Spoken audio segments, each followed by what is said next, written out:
one night after saying GOP lawmakers should be praying to God to forgive them for not supporting leftist initiatives on gun control. Late-night host Jimmy Kimmel returned with a vengeance to blast critics of his gun control monologue, accusing them of having a guilty conscience and knowing that they bear some responsibility for the Las Vegas massacre.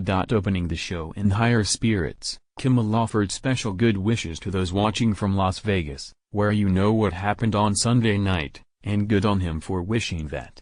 He had no good wishes for his critics, whom he uncharitably labeled nuts. "I'm not going to get deep into it again tonight," Kimmel began.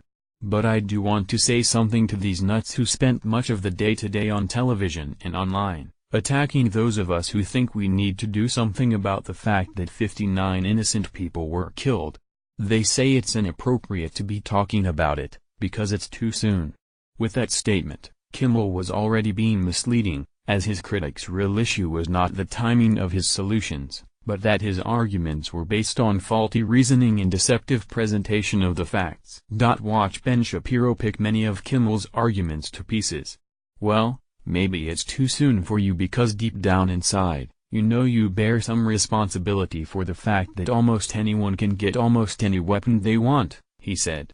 "And you want to now cover yourself until the storm of outrage passes, and you can go back to your dirty business as usual."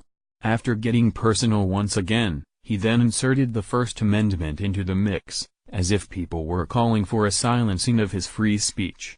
Pope Paul VI arrives in New York, the first pope to visit the United States of America and the Western Hemisphere. The first U.S. Open Men's Golf Championship, administered by the United States Golf Association, is played at the Newport Country Club in Newport, Rhode Island. Gutzon Borglum begins sculpting Mount Rushmore. Meeting between Adolf Hitler and Benito Mussolini at the Brenner Pass.